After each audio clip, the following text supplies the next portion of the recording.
స్నేహితులారా, ఈ సమయాన్ని బట్టి దేవునికి వందనాలు తెలియజేస్తూ ఉన్నాను. ప్రేమపూర్వకముగా మిమ్మల్ని అందరినీ వాక్య ధ్యానంలోనికి ఆహ్వానిస్తూ ఉన్నాను. మీరు బ్రతుకున్నట్లు చూడండి. మనము కొన్ని ఇబ్బందులను, ఆయాసకరమైన పరిస్థితులను, భరించరాని ఆటుపోట్లను అనుభవించినప్పుడు జీవచ్ఛవాల మాదిరిగా మారిపోతామండి. బ్రతికి ఉండి కూడా జీవము కోల్పోయినటువంటి వారంగా నీరసించిపోతామండి.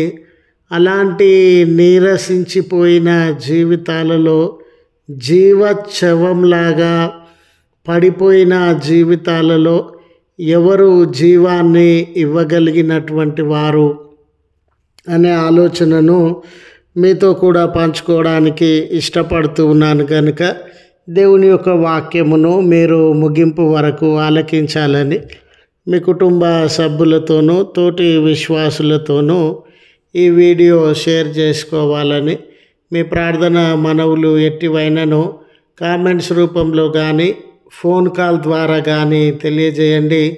నమ్మకంగా మీ కొరకు ప్రార్థిస్తాము.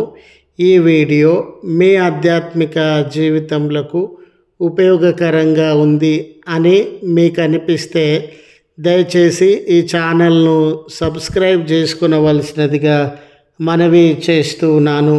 లేఖనము యెహెజ్కేలు గ్రంథము 37వ అధ్యాయము 5వ వచనము, మీరు బ్రతుకున్నట్లు నేను మీలోనికి జీవాత్మను రప్పించుచున్నాను. స్నేహితులారా, జీవితంలో అనేక సమస్యలను బట్టి, ఆటుపోట్లను బట్టి మనకెదురవుతూ ఉన్నటువంటి చింత, అపజయములు, కన్నీళ్ళు, భారభరితమైన జీవితము, మోసగించబడిన జీవితము, ఓడిపోయినటువంటి జీవితము, అనేక శ్రమలలో కృంగిపోయినటువంటి జీవితాన్ని బట్టి మన నుండి ఆనందము దూరమయ్యి, సంతోషము దూరమయ్యి, మన జీవితాలు, మన ముఖాలు జీవచ్ఛవంలాగా మన బ్రతుకులు మారిపోవడాన్ని మనము గమనించేటటువంటి వారంగా ఉంటాం. వేదనలతో కూడిన ఎడబాయనటువంటి అనారోగ్య సమస్యలు, కుటుంబ సమస్యలు, ఆర్థిక సమస్యలు, విపరీతమైన ఒత్తిడి, బయటి ప్రపంచము, ఉద్యోగము, కుటుంబము, శత్రువులు, ఈ పడరాని పాట్లు, ఒత్తిడి మధ్య మన జీవితము నీరసించిపోయి డీలా పడిపోతుందండి. ఏది చేయాలనిపించదు, ఎక్కడికి వెళ్ళాలనిపించదు, ఎవరితో మాట్లాడాలనిపించదు. మనకు మీద మనకే విరక్తి చెందినటువంటి అనుభవాన్ని పొందేటటువంటి వారంగా ఉంటాం.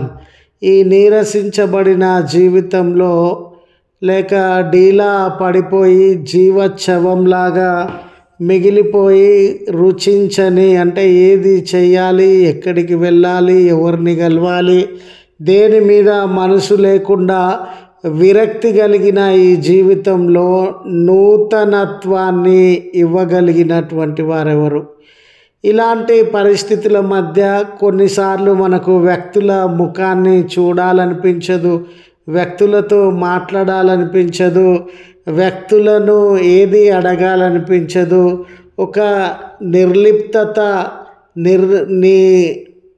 ఒక రకమైనటువంటి నిరాశ మన జీవితంలో వేధిస్తున్నటువంటి వేళ నూతనత్వాన్ని, నూతన జీవాన్ని ఎవరు ఇవ్వగలరు అనే ప్రశ్న తలెత్తిన నాడు స్నేహితులారా, ఈ లేఖనంతో దేవుడు మనకు ఆదరణను, సహాయాన్ని, ఉజ్జీవాన్ని అందించే దేవుడుగా పరిచయము చేసుకొనుచు ఉన్నాడు. నీవు బ్రతుకున్నట్లు నీలోకి జీవాత్మను నేను అనుగ్రహిస్తానని ఆయన వాగ్దానము చేస్తూ ఉన్నాడు. ఈ లేఖనాడు ఇశ్రాయేలు యూదా జనాంగములను ఉద్దేశించి రాయబడినట్లుగా మనము గమనిస్తాం. వారి జీవితంలో వారి బ్రతుకులు కూలిపోయినవిగా, సర్వము కాలిపోయినవిగా, బూడిద పాలైనటువంటివిగా, మరి ముఖ్యంగా దోచుకొనబడి అపజయానికి లోనయి, దాడికి హత్యలకు లోనయి, సర్వాన్ని కోల్పోయి పరాయి పాలనలో ఏ స్వేచ్ఛ, స్వతంత్రము, ఆనందము, సంతోషము, నెమ్మది లేకుండా జీవచ్ఛవాల్లాగా వారి జీవితాలు మారిపోయినాయి. నిజమే, వారి జీవితాలు నీరసించినటువంటి వేళ, నిరాశ నిస్పృహలకి లోనైనటువంటి వేళ మేము బయటకు రాలేమా? మా జీవితంలో నెమ్మది అనుభవించలేమా? బాగుపడే పరిస్థితి లేదా నెమ్మదిని అనుభవించి సంతోషకరమైన దినములను మేము చూడలేమా అనే కన్నీటి దారలు వారి జీవితంలో కృంగదీస్తున్నటువంటి వేళ దేవుడే నీరసించిన వారి బ్రతుకులలోనికి, దేవుడే వెనకబడిన వారి బ్రతుకులలోనికి ప్రవేశించి నేను మీకు నూతన జీవాన్ని అందించే దేవుడనని వాగ్దానము చేస్తున్నాడు. ఆధ్యాత్మికంగా కూడా కృంగి కృషించిపోయి కూలిపోయిన జీవితాలను బాగు చేసి పరిశుద్ధాత్మ నడిపింపును అనుగ్రహిస్తానని ఆయన వాగ్దానము చేసినాడు. నిజమే స్నేహితుడా, నీ జీవితము ఒకసారి పరిశీలన చేసుకున్నట్లయితే నీవు అనేక విషయములను బట్టి అలసిపోయినటువంటి వాడవుగా ఉన్నావా?